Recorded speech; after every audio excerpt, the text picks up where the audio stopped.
Hi എല്ലാവർക്കും B S C മാസ്റ്ററിന്റെ YouTube ചാനലിലേക്ക് സ്വാഗതം. നമ്മൾ ഇന്ന് ചെയ്യാൻ പോകുന്നത് പോക്സോ ആക്ടിന്റെ ഒരു മോക്ക് ടെസ്റ്റ് ആണ്. 48ഓളം ചോദ്യങ്ങൾ അടങ്ങിയിട്ടുള്ള ഒരു മോക്ക് ടെസ്റ്റ് ആണ്. ഓക്കെ, അപ്പൊ എല്ലാവരും ഒരു പെന്നും പേപ്പറും എടുക്കുക, എന്നിട്ട് ചോദ്യങ്ങളുടെ ഉത്തരം എഴുതി പോവുക. എന്നിട്ട് എത്ര മാർക്ക് കിട്ടിയിട്ടുണ്ടെന്ന് ചെക്ക് ചെയ്യുക, അത് കമന്റ് ആയിട്ട് രേഖപ്പെടുത്തുക. ഓക്കെ, അപ്പൊ നമുക്ക് ഒന്നാമത്തെ ചോദ്യത്തിലേക്ക് കടക്കാം. പോക്സോ നിയമവുമായി ബന്ധപ്പെട്ട് താഴെ പറയുന്ന പ്രസ്താവനകൾ പരിശോധിക്കുക. ഒന്നാമത്തെ പ്രസ്താവന: ഈ നിയമപ്രകാരം 18 വയസ്സിന് താഴെ പ്രായമുള്ള ഏതൊരാളും ആൺപെൺ വ്യത്യാസമില്ലാതെ കുട്ടിയാണ്.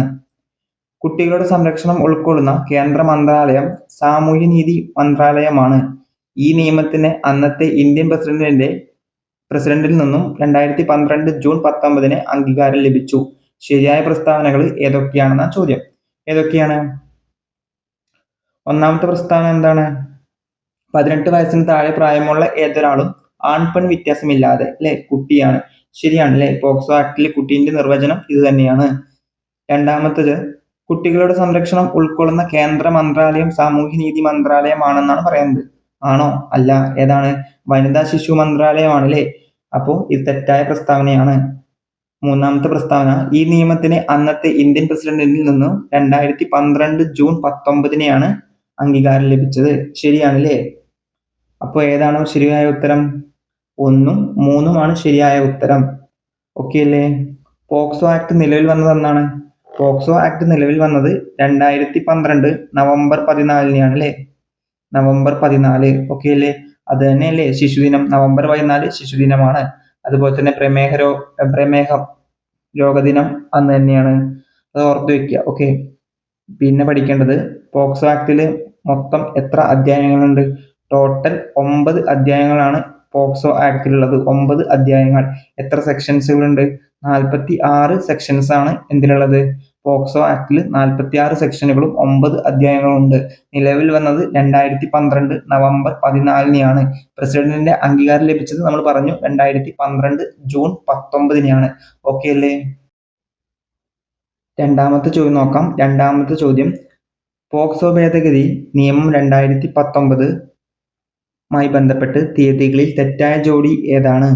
ഏതാണ് തെറ്റായ ജോഡി എന്നാണ് ചോദിച്ചത്. ഡേറ്റുകളാണ് അല്ലേ. പോക്സോ ഭേദഗതി നിയമം 2019 രാജ്യസഭ പാസാക്കിയതെന്നാണ്? 2019 ജൂലൈ 24 ലോകസഭ പാസാക്കിയത് 2019 ഓഗസ്റ്റ് 1 പ്രസിഡന്റിന്റെ അംഗീകാരം ലഭിച്ചത് 2019 ഓഗസ്റ്റ് 5 ലോകസഭയിൽ ബിൽ അവതരിപ്പിച്ചത് 2019 ഓഗസ്റ്റ് 15 ആണെന്നാണ് പറയുന്നത്. തെറ്റല്ലേ. അപ്പോൾ ഇതാണ് തെറ്റായ ജോഡി അല്ലേ. ശരിക്കുള്ള ഡേറ്റ് എന്നാണ്? ലോകസഭയിൽ ബിൽ അവതരിപ്പിച്ചത് എന്നാണ്? 2019 ജനുവരി 8 അല്ലേ. ആരാണ്? വീരേന്ദ്രകുമാർ അല്ലേ. വീരേന്ദ്രകുമാറാണ് ബില്ല് അവതരിപ്പിച്ചത് ലോകസഭയിൽ. ഡേറ്റ് ഓർത്ത് വെച്ചോ. 2019 ജനുവരി 8 മൂന്നാമത്തെ ചോദ്യം നോക്കാം. പോക്സോ ഭേദഗതി നിയമ ബിൽ 2019 നമുക്കറിയാം. ഒപ്പുവെച്ച ഇന്ത്യൻ രാഷ്ട്രപതി ആരാണ്? ആരാണ്? Option B Ramnath Kovind. Okay അല്ലേ. നാലാമത്തെ ചോദ്യം: പോക്സോ നിയമത്തിന്റെ ഘടനയുമായി ബന്ധപ്പെട്ട് ശരിയായ പ്രസ്താവന ഏതാണ്? ഘടനയുമായി ബന്ധപ്പെട്ട ശരിയായ പ്രസ്താവന ഏതാണെന്ന ചോദ്യം. ഏതാണ്? നമ്മൾ പറഞ്ഞു എത്ര അധ്യായങ്ങളുണ്ട്, എത്ര സെക്ഷൻസുകൾ ഉണ്ടെന്ന് പറഞ്ഞു. എത്രയാണ്? ഓപ്ഷൻ എ ആണ് അല്ലേ. ആകെ 9 അധ്യായങ്ങളും 46 സെക്ഷനുകളാണ് പോക്സോ ആക്ടിലുള്ളത്. നിലവിൽ വന്നത് എന്നായിരുന്നു? 2012 നവംബർ 14 അല്ലേ. അഞ്ചാമത്തെ ചോദ്യം നോക്കാം. പോക്സോ നിയമത്തിലെ അധ്യായം 2 ചാപ്റ്റർ 2 പ്രതിപാദിക്കുന്നത് ഏത് വിഷയത്തെ കുറിച്ചാണ്? ഏത് വിഷയത്തെ കുറിച്ചാണ്?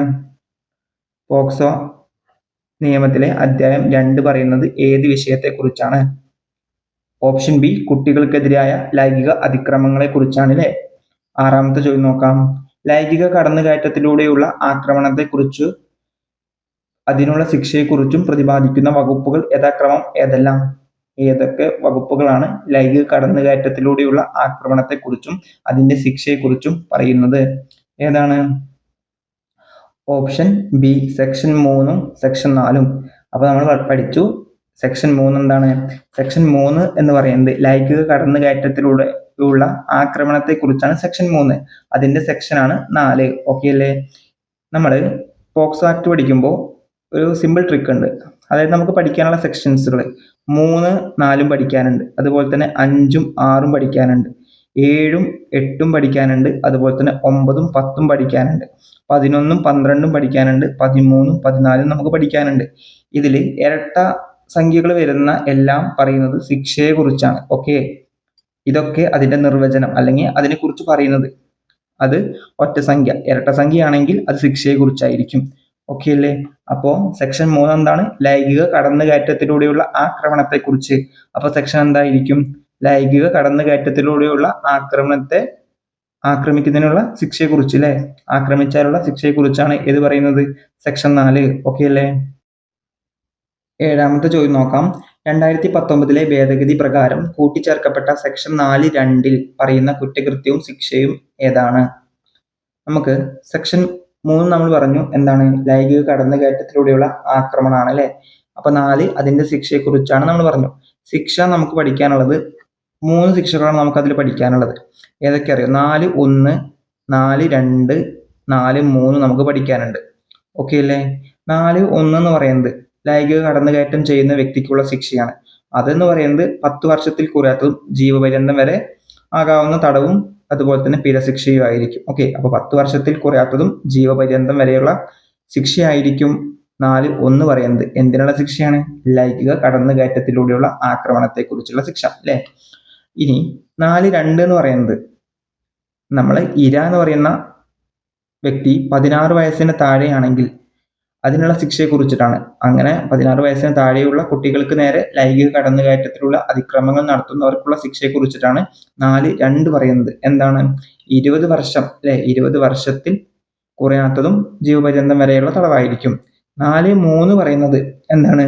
പ്രതിയിൽ നിന്ന് ഈടാക്കിയ പിഴതുക. അതായത് 4(1)ഉം 4(2)ലൊക്കെ പിഴ കൊടുക്കുന്നുണ്ട്. തടവ് ശിക്ഷ മാത്രമല്ല പിഴ ശിക്ഷയുണ്ട്. ഈ പിഴ ശിക്ഷ എന്ത് ചെയ്യണം?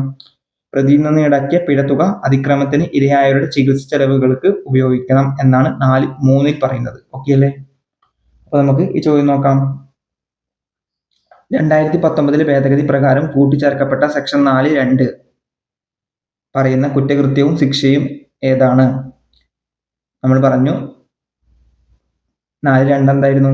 16 വയസ്സിന് താഴെയുള്ള കുട്ടികൾക്ക് നേരെയുള്ള അതിക്രമം 20 വർഷത്തിൽ കുറയാത്ത തടവോ അല്ലെങ്കിൽ ശേഷിക്കുന്ന സ്വാഭാവിക ജീവിതകാലം മുഴുവൻ നീളുന്ന തടവോ അല്ലെ? ഓപ്ഷൻ ബി ആണ് ശരിയായ ഉത്തരം. 8ാമത്തെ ചോദ്യം നോക്കാം. പോക്സോ സെക്ഷൻ 4(3) പ്രകാരം പ്രതിയിൽ നിന്ന് ഈടാക്കുന്ന പിഴത്തുക എന്തിനായി വിനിയോഗിക്കണം എന്നാണ് വ്യവസ്ഥ ചെയ്യുന്നത്? ഇതും നമ്മൾ പറഞ്ഞതാണ്. എന്തിനായിട്ട് ഉപയോഗിക്കണം? ഇരയായ കുട്ടിയുടെ ചികിത്സയ്ക്കും പുനരധിവാസത്തിനുമായിട്ട് നൽകണം എന്നാണ് പറയുന്നത്. ഓപ്ഷൻ സി ആണ് ശരിയായ ഉത്തരം. 9ാമത്തെ ചോദ്യം നോക്കാം. 9ാമത്തെ ചോദ്യം, താഴെ പറയുന്നവയിൽ ഏത് സാഹചര്യമാണ് ലൈംഗിക കടന്നുകയറ്റത്തിലൂടെയുള്ള തീവ്രമായ ആക്രമണമായി കണക്കാക്കപ്പെടുന്നത്? ലൈംഗിക കടന്നുകയറ്റത്തിലൂടെയുള്ള തീവ്രമായ ആക്രമണത്തെ കുറിച്ച് പറയുന്ന വകുപ്പ് ഏതാണ് നമുക്കറിയണം. ഏത് വകുപ്പാണ്? 3ഉം 4ഉം നമ്മൾ പഠിച്ചു അല്ലെ? ഇനി ഏതാണുള്ളത്? 5ഉം 6ഉം ആയിരിക്കും അല്ലെ? 6 എന്ന് പറയുന്നത് ലൈംഗിക കടന്നുകയറ്റത്തിലുള്ള തീവ്രമായ ആക്രമണത്തിനുള്ള ശിക്ഷയെ കുറിച്ചാണ് അല്ലെ? അങ്ങനെ ചെയ്യുന്ന ഒരു വ്യക്തിക്ക് ലഭിക്കുന്ന ശിക്ഷയെ കുറിച്ചാണ് 6 പറയുന്നത്. 5 പറയുന്നത് എന്താണ്? ലൈംഗിക കടന്നുകയറ്റത്തിലൂടെയുള്ള തീവ്രമായ ആക്രമണത്തെ കുറിച്ചാണ് 5. അതിനുള്ള ശിക്ഷയാണ് 6.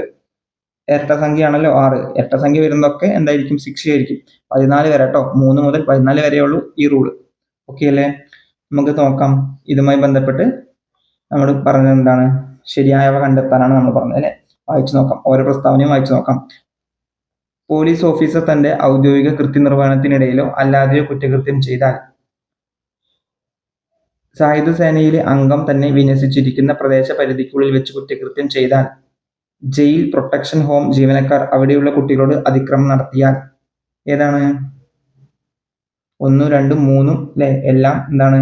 ലൈംഗിക കടന്നുകയറ്റത്തിലൂടെയുള്ള തീവ്രമായ ആക്രമണമാണ്. 10ാമത്തെ ചോദ്യം നോക്കാം. ലൈംഗിക കടന്നുകയറ്റത്തിലൂടെയുള്ള തീവ്രമായ അതിക്രമം നിർവചിച്ചിരിക്കുന്നതും അതിനുള്ള ശിക്ഷ വ്യക്തമാക്കുന്നതുമായ സെക്ഷനുകൾ ഏതെല്ലാം? ഏതാണ് ശരിയായ ഉത്തരം? ഓപ്ഷൻ ബി സെക്ഷൻ 5ഉം സെക്ഷൻ 6ഉം ആണ് അല്ലേ? സെക്ഷൻ 5 പറയുന്നത് ലൈംഗിക കടന്നുകയറ്റത്തിലൂടെയുള്ള തീവ്രമായ അതിക്രമത്തെ നിർവചിച്ചിരിക്കുന്നത് സെക്ഷൻ 5ലാണ്. അതിൻ്റെ ശിക്ഷ പറയുന്നത് സെക്ഷൻ 6ലാണ് അല്ലേ? അതുപോലെ തന്നെ സെക്ഷൻ 3ഉം 4 നമ്മൾ പഠിച്ചു അല്ലേ? 3ഉം 4ഉം നമ്മൾ പഠിച്ചു. 3 എന്തായിരുന്നു? 3 എന്ന് പറയുന്നത് ലൈംഗിക കടന്നുകയറ്റത്തിലൂടെയുള്ള ആക്രമം. ഓക്കെ, അതിൻ്റെ ശിക്ഷയാണ് 4. ഓക്കെ അല്ലേ? ലൈംഗിക കടന്നുകയറ്റത്തിലൂടെയുള്ള ആക്രമണമാണ് 3, അതിൻ്റെ ശിക്ഷയാണ് 4. 5 ആകുമ്പോൾ എന്ത് വരും? തീവ്രമായ എന്നൊരു ടേം വരും അല്ലേ? ലൈംഗിക കടന്നുകയറ്റത്തിലൂടെയുള്ള തീവ്രമായ അതിക്രമമാണെങ്കിൽ അത് ഏതാണ്? 5, അതിൻ്റെ ശിക്ഷയാണെങ്കിൽ 6. ഓക്കെ അല്ലേ? 11ാമത്തെ ചോദ്യം നോക്കാം. താഴെ പറയുന്ന ഏത് സാഹചര്യത്തിലാണ് ഒരു കുട്ടിക്ക് നേരെ ഉണ്ടാകുന്ന അതിക്രമം സെക്ഷൻ 5ൻ്റെ പരിധിയിൽ വരുന്നത്? സെക്ഷൻ 5 എന്തായിരുന്നു? ലൈംഗിക കടന്നുകയറ്റത്തിലൂടെയുള്ള തീവ്രമായ ആക്രമണത്തെക്കുറിച്ചാണ് സെക്ഷൻ 5 പറയുന്നത്. സെക്ഷൻ 6 അതിൻ്റെ ശിക്ഷയുമാണ്.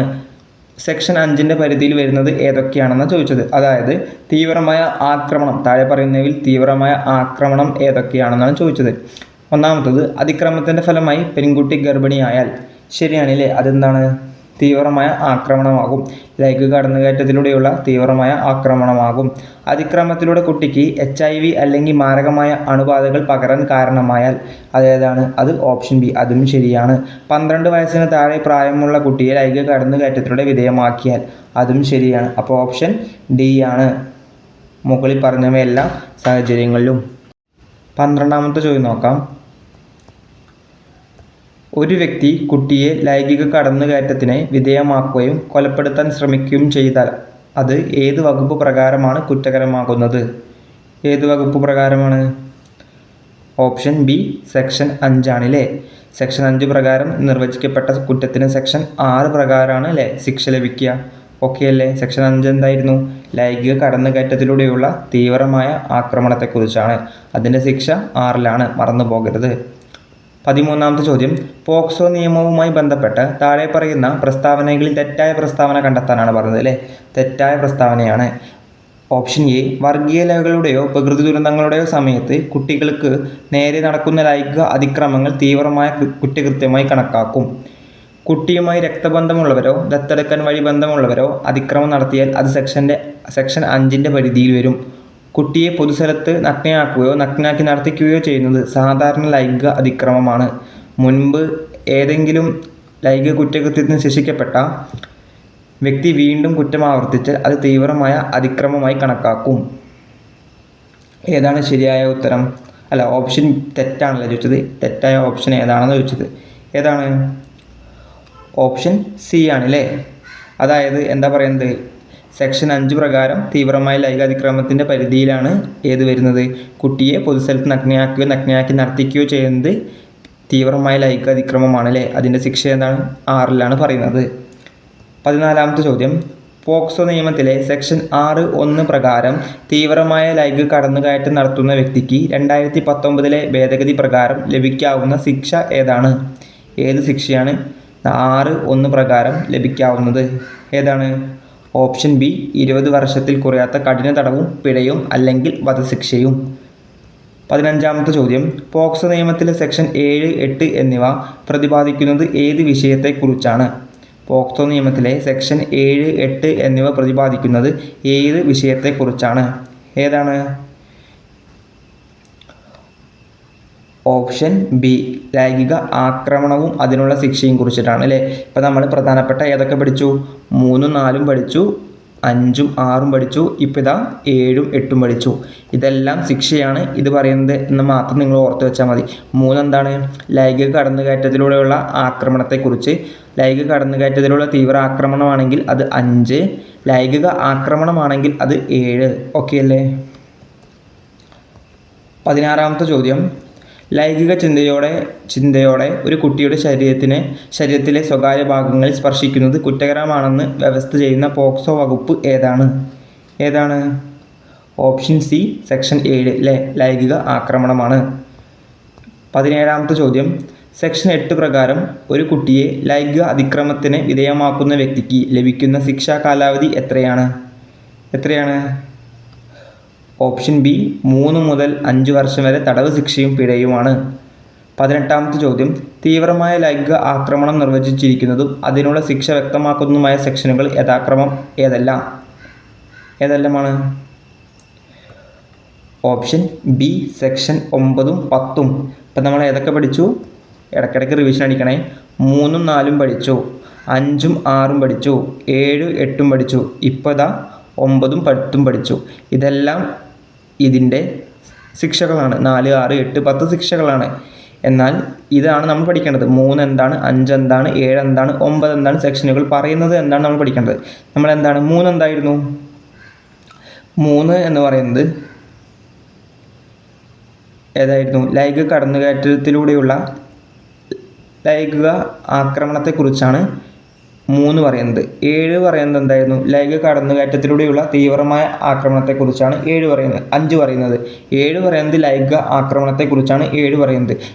തീവ്രമായ ലൈംഗിക ആക്രമണമാണെങ്കിൽ അത് 9 പറയുന്നു. ഇതിൻ്റെയൊക്കെ ശിക്ഷയാണ് അതിൻ്റെ അപ്പുറത്തുള്ള സംഖ്യ വരും. അതായത് 3 ആണെങ്കിൽ 4 വരും, 5 ആണെങ്കിൽ 6 വരും, 7 ആണെങ്കിൽ 8 വരും, 9 ആണെങ്കിൽ 10 വരും. ഓക്കെ അല്ലേ? 19ാമത്തെ ചോദ്യം. സെക്ഷൻ 10 പ്രകാരം തീവ്രമായ ലൈംഗിക ആക്രമണത്തിനുള്ള കുറഞ്ഞതും കൂടിയതുമായ ശിക്ഷകൾ യഥാക്രമം താഴെ പറയുന്നവയിൽ ഏതാണ്? കുറഞ്ഞത് എത്ര വർഷമാണ്? പരമാവധി എത്ര നീളും? ഓപ്ഷൻ ബി ആണ് അല്ലേ. കുറഞ്ഞത് 5 വർഷവും പരമാവധി 7 വർഷം വരെ നീളാവുന്ന തടവ് പ്ലസ് പിഴയും ലഭിക്കും. 20ാമത്തെ ചോദ്യം. നേരിട്ടോ അല്ലെങ്കിൽ ഡിജിറ്റൽ മാധ്യമങ്ങൾ വഴിയോ ഒരു കുട്ടിയെ സ്ഥിരമായി പിന്തുടരുകയോ നിരീക്ഷിക്കുകയോ ചെയ്യുന്നത് പോക്സോ നിയമത്തിലെ ഏത് വകുപ്പ് പ്രകാരമാണ് ലൈംഗിക പീഡനമായിട്ട് കണക്കാക്കുന്നത്? ലൈംഗിക പീഡനത്തെക്കുറിച്ച് പറയുന്ന പോക്സോ വകുപ്പ് ഏതാണ്? അതറിയുന്ന ഒരു വ്യക്തിക്ക് ഇതിൻ്റെ ആൻസർ കിട്ടും അല്ലേ. ഏതാണ്? Option B, section 11. സെക്ഷൻ 11ലാണ് ലൈംഗിക പീഡനത്തിനെക്കുറിച്ച് പറയുന്നത്. സെക്ഷൻ 12 പ്രകാരം ഒരു കുട്ടിയെ ലൈംഗിക പീഡനം നടത്തുന്ന വ്യക്തിക്ക് ലഭിക്കാവുന്ന പരമാവധി ശിക്ഷ എത്രയാണ്? ഓപ്ഷൻ ബി, 3 വർഷം വരെ ആകാവുന്ന തടവും പിഴയുമാണ്. ഇപ്പോൾ നമ്മൾ പറഞ്ഞ സെക്ഷൻസ് ഏതൊക്കെ? ഇപ്പോൾ നമ്മൾ 11ഉം 12ഉം പഠിച്ചു അല്ലേ. 3 പഠിച്ചു, 4 പഠിച്ചു, 5 പഠിച്ചു, 6 പഠിച്ചു, 7ഉം 8ഉം 9ഉം 10ഉം, ഇപ്പോൾ ഇതാ 11ഉം 12ഉം പഠിച്ചു. 3 എന്തായിരുന്നു? ലൈംഗിക കടന്നുകയറ്റത്തിലൂടെയുള്ള ആക്രമണത്തെക്കുറിച്ച് പറയുന്നു. 5 പറയുന്നത് ലൈംഗിക കടന്നുകയറ്റത്തിലൂടെയുള്ള തീവ്രമായ ആക്രമണത്തെക്കുറിച്ച് പറയുന്നു. 7 പറയുന്നത് ലൈംഗിക ആക്രമണത്തെക്കുറിച്ചാണ്. മറ്റത് തീവ്രമായ ലൈംഗിക ആക്രമണത്തെക്കുറിച്ചാണ് 9 പറയുന്നത്. ഓക്കെ അല്ലേ? 11 ഇപ്പോൾ നമ്മളിത് പഠിച്ചു. എന്തായിരുന്നു? ലൈംഗിക പീഡനത്തെക്കുറിച്ചിട്ടാണ് 11 പറയുന്നത്. 12 അതിൻ്റെ ശിക്ഷയാണ് അല്ലേ. ശിക്ഷ എത്രയാണ്? 3 വർഷം വരെ ആകാവുന്ന തടവും പിഴയുമായിരിക്കും ശിക്ഷയായിട്ട് ലഭിക്കുക. ഓക്കെ അല്ലേ? 22ാമത്തെ ചോദ്യം. പോക്സോ നിയമത്തിലെ അധ്യായം 3 താഴെ പറയുന്ന ഏത് വിഷയത്തെക്കുറിച്ച് വ്യക്തമാക്കുന്നത്? പോക്സോ നിയമത്തിലെ അധ്യായം 3 താഴെ പറയുന്ന ഏത് വിഷയത്തെക്കുറിച്ചാണ് വ്യക്തമാക്കുന്നത്? ഏത് വിഷയത്തെക്കുറിച്ചാണ്? ഓപ്ഷൻ സി, കുട്ടിയെ അശ്ലീല കാര്യങ്ങൾക്ക് വേണ്ടി ഉപയോഗിക്കുന്നതും അതിനുള്ള ശിക്ഷയും കുറിച്ചിട്ടാണ് അധ്യായം 3 പറയുന്നത്. 23ാമത്തെ ചോദ്യം. സെക്ഷൻ 14(1) പ്രകാരം അശ്ലീല ആവശ്യങ്ങൾക്കായിട്ട് കുട്ടികളെ ഉപയോഗിക്കുന്ന ഒരു വ്യക്തിക്ക് ആദ്യത്തെ കുറ്റത്തിന് ലഭിക്കുന്ന ശിക്ഷ ഏതാണ്? ഓപ്ഷൻ ബി, 5 വർഷത്തിൽ കുറയാത്തതും തടവും പിഴയുമാണ് ലഭിക്കുക. 24ാമത്തെ പിന്നെ ഇതിൽ ശ്രദ്ധിക്കേണ്ടത് തുടർന്നോ കുറ്റം ചെയ്താൽ ശിക്ഷ എത്രയായിരിക്കും? 7 വർഷത്തിൽ കുറയാത്ത തടവായി വർദ്ധിക്കും. ആദ്യം ചെയ്യുന്ന വ്യക്തിക്ക് 5 വർഷത്തിൽ കുറയാത്ത തടവും പിഴയും, രണ്ടാമതോ അല്ലെങ്കിൽ തുടർന്നോ ചെയ്യുന്ന വ്യക്തിക്ക് 7 വർഷത്തിൽ കുറയാത്ത തടവ് ലഭിക്കും. ഓക്കെ അല്ലേ? 24ാമത്തെ ചോദ്യം. കുട്ടി ഉൾപ്പെടുന്ന അശ്ലീല സാമഗ്രികൾ നശിപ്പിച്ചു കളയാതെ മറ്റുള്ളവർക്ക് പങ്കിടുന്നതിനോ കൈമാറുന്നതിനോ വേണ്ടി സൂക്ഷിച്ചു വയ്ക്കുന്ന വ്യക്തിക്ക് ആദ്യ തവണ ലഭിക്കുന്ന ശിക്ഷ ഏതാണ്? ഓപ്ഷൻ സി, 5000 രൂപയിൽ കുറയാത്ത പിഴയാണല്ലേ. പിന്നെ അതുപോലെ തന്നെ രണ്ടാമതോ അല്ലെങ്കിൽ കുറ്റം ആവർത്തിച്ചാലുള്ള പിഴ എത്രയായിരിക്കും? 10000 രൂപയിൽ കുറയാത്തതായിരിക്കും. ആദ്യ തവണ ചെയ്യുന്ന വ്യക്തിക്ക് 5000 രൂപയിൽ കുറയാത്ത പിഴയാതും, രണ്ടാമത് ചെയ്യുന്ന വ്യക്തിക്ക് അല്ലെങ്കിൽ ആവർത്തിച്ചാലുള്ള ശിക്ഷ എന്ന് പറയുന്നത് 10000 രൂപയിൽ കുറയാത്ത ഒരു പിഴത്തുകയായിരിക്കും. 25ാമത്തെ ചോദ്യം. വാണിജ്യ ആവശ്യങ്ങൾക്ക് വേണ്ടിയിട്ട് കുട്ടി ഉൾപ്പെടുന്ന അശ്ലീല സാമഗ്രികൾ കൈവശം വയ്ക്കുകയോ സൂക്ഷിക്കുകയോ ചെയ്യുന്ന വ്യക്തിക്ക് ആദ്യത്തെ കുറ്റത്തിന് ലഭിക്കുന്ന ശിക്ഷ എത്രയാണ്? ഓപ്ഷൻ ബി, 3 വർഷത്തിൽ കുറയാത്തതും 5 വർഷം വരെ നീണ്ടാവുന്നതുമായ തടവും അല്ലെങ്കിൽ പിഴ അല്ലെങ്കിൽ രണ്ടും കൂടിയും ലഭിക്കും. ഓക്കെ അല്ലേ? 26ാമത്തെ ചോദ്യം. താഴെ നൽകിയിരിക്കുന്ന ശരിയായ ജോഡി ചേർക്കുക. താഴെ നൽകിയിരിക്കുന്നവയെ ശരിയായിട്ട് ജോഡി ചേർക്കാനാണ് പറഞ്ഞിരിക്കുന്നത്. ഇതെല്ലാം നമ്മൾ പഠിച്ചതാ അല്ലേ. നോക്കാം നമുക്ക്. എല്ലാം ശിക്ഷയാണ് പറയുന്നത്. അപ്പം എന്തായിരിക്കും? ഇരട്ട സംഖ്യ ആയിരിക്കും വരിക അല്ലേ. നമുക്ക് നോക്കാം. സെക്ഷൻ 4 എന്തായിരുന്നു? സെക്ഷൻ 4 എന്ന് പറയുന്നത് ലൈംഗിക കടന്നുകയറ്റത്തിനുള്ള ആക്രമണമാണ് അല്ലേ. അതായത് തീവ്രമല്ല. അപ്പോൾ ഏതായിരിക്കും ശരിയായത്? സി ആണ് അല്ലേ. ഓപ്ഷൻ സി ആണ് ശരിയായത്.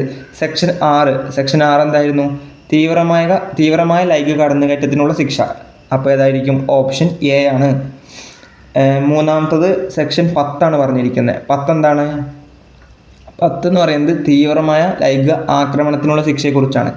അപ്പോൾ സെക്ഷൻ 10 ഡിയിലോട്ട് പോവും. സെക്ഷൻ 12 ഏതാണ്?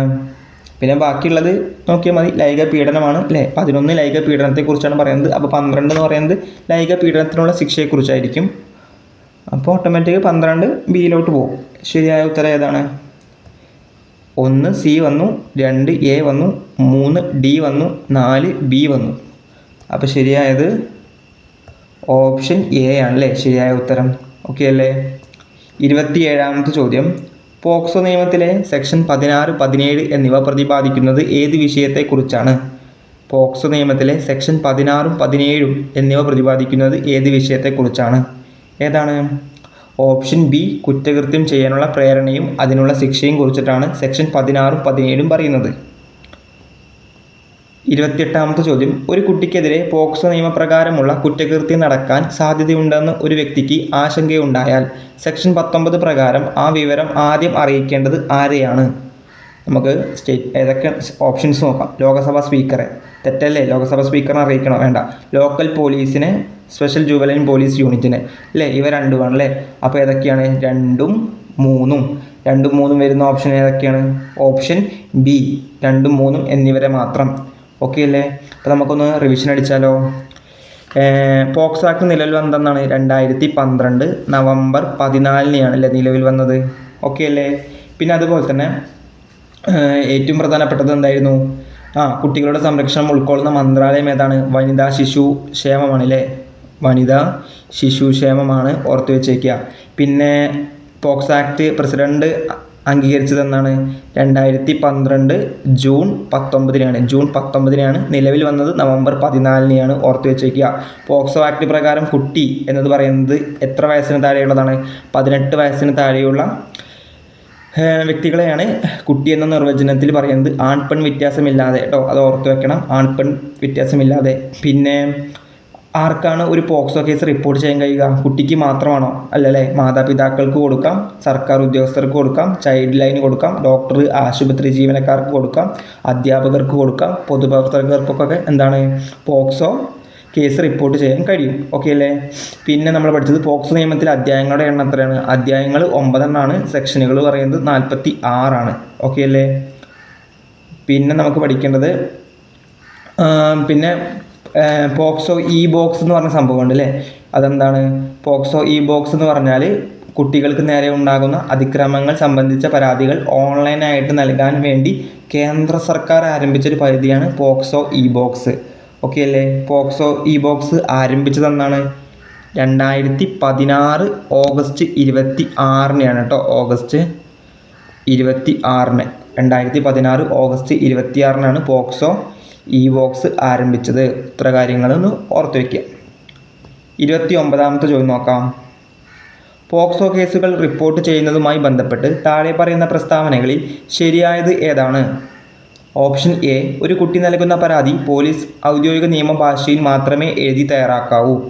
ഓപ്ഷൻ ബി കുറ്റകൃത്യത്തിന് ഇരയായ കുട്ടിക്ക് അടിയന്തര സംരക്ഷണം ആവശ്യമാണെങ്കിൽ കേസ് റിപ്പോർട്ട് ചെയ്ത് 24 മണിക്കൂറിനകം അതിനുള്ള നടപടികൾ സ്വീകരിക്കണം. കുറ്റകൃത്യം വിവരം നൽകുന്ന വ്യക്തിക്ക് സിവിലോ ക്രിമിനലോ ആയ നിയമബാധ്യതകൾ ഉണ്ടായിരിക്കും. പോലീസ് ചൈൽഡ് വെൽഫെയർ കമ്മിറ്റിക്ക് വിവരം നൽകാൻ 7 ദിവസത്തെ സമയപരിധി ഉണ്ട്. ഏതാണ് ശരിയായത് എന്നാണ് ചോദിച്ചത് അല്ലേ. ഓപ്ഷൻ എ ശരിയാണോ? ഔദ്യോഗിക നിയമഭാഷയിലായിരിക്കണം എന്നുണ്ടോ? ഇല്ലല്ലേ. ലളിത ഭാഷയിലായാൽ മതി അല്ലേ. ഏതെങ്കിലും കുട്ടിക്ക് അറിയുന്ന ലളിത ഭാഷയായാലും കുഴപ്പമില്ല. ഓപ്ഷൻ ബി കുറ്റകൃത്യത്തിന് ഇരയായ കുട്ടിക്ക് അടിയന്തര സംരക്ഷണം ആവശ്യമാണെങ്കിൽ കേസ് റിപ്പോർട്ട് ചെയ്ത് 24 മണിക്കൂറിനകം അതിനുള്ള നടപടികൾ സ്വീകരിക്കണം. 24 മണിക്കൂറിനകം അല്ലേ. ശരിയാണ്. പിന്നെ ഏതാണ്? സി ഏതാണ് പറയുന്നത്? കുറ്റകൃത്യ വിവരം നൽകുന്ന വ്യക്തിക്ക് സിവിലോ ക്രിമിനലോ ആയ നിയമബാധ്യതകൾ ഉണ്ടായിരിക്കും. അങ്ങനെ ഉണ്ടോ? അല്ലേ. തെറ്റാണല്ലേ. എന്താണ്? വിവരം നൽകുന്നയാൾക്ക് യാതൊരു നിയമബാധ്യതയും ഉണ്ടായിരിക്കില്ല അല്ലേ. പിന്നെ option D, police child welfare കമ്മിറ്റിക്ക് വിവരം നൽകാൻ 7 ദിവസത്തെ സമയപരിധിയുണ്ട്. തെറ്റല്ലേ, 24 മണിക്കൂറിൻ്റെ പരിധിയാണ് ഉള്ളത് അല്ലേ. 24 മണിക്കൂറിന് മുൻപ് 24 മണിക്കൂറിനുള്ളിൽ പോലീസ് ചൈൽഡ് വെൽഫെയർ കമ്മിറ്റിക്ക് വിവരങ്ങൾ നൽകണം. ഓക്കെ അല്ലേ. അപ്പോൾ ശരിയായ ഉത്തരം ഏതാണ്? ഓപ്ഷൻ ബി ആണ് അല്ലേ. കുറ്റകൃത്യത്തിന് ഇരയായ കുട്ടിക്ക് അടിയന്തര സംരക്ഷണം ആവശ്യമാണെങ്കിൽ കേസ് റിപ്പോർട്ട് ചെയ്ത് 24 മണിക്കൂറിനകം അതിനുള്ള നടപടികൾ സ്വീകരിക്കണം. ഓക്കെ അല്ലേ. 30ാമത്തെ ചോദ്യം, ഹോട്ടൽ, ലോഡ്ജ്, സ്റ്റുഡിയോ, മാധ്യമങ്ങൾ തുടങ്ങിയ സ്ഥാപനങ്ങളിലെ ജീവനക്കാരുടെ ശ്രദ്ധയിൽ ചൈൽഡ് പോണോഗ്രഫിയോ കുട്ടികളെ ലൈംഗികമായി ചൂഷണം ചെയ്യുന്ന സാമഗ്രികളോ പെട്ടാൽ അത് പോലീസിനെ അറിയിക്കാൻ ബാധ്യസ്ഥരാണെന്ന് വ്യക്തമാക്കുന്ന വകുപ്പ് ഏതാണ്? ഏത് വകുപ്പ് പ്രകാരമാണ്? ഓപ്ഷൻ സി, സെക്ഷൻ 20 ആണ്. സെക്ഷൻ 20 പ്രകാരമാണ് പോലീസിനെ അറിയിക്കാൻ അവർ ബാധ്യസ്ഥരാണെന്ന് പറയുന്നത് അല്ലേ. 31ാമത്തെ ചോദ്യം, ഒരു പോക്സോ കുറ്റകൃത്യം നടന്നിട്ടും അത് പോലീസിനോ ചൈൽഡ് ലൈനിനോ റിപ്പോർട്ട് ചെയ്യുന്നതിൽ മനഃപൂർവ്വം വീഴ്ച വരുത്തുന്ന ഒരു സാധാരണ വ്യക്തിക്ക് സെക്ഷൻ 21 പ്രകാരം ലഭിക്കുന്ന ശിക്ഷ ഏതാണ്? ഏത് ശിക്ഷയാണ് ലഭിക്കുക? ഏതാണ്? ഓപ്ഷൻ ബി, 6 മാസം വരെയുള്ള തടവോ അല്ലെങ്കിൽ പിഴയോ അല്ലെങ്കിൽ രണ്ടും കൂടിയും ലഭിക്കും.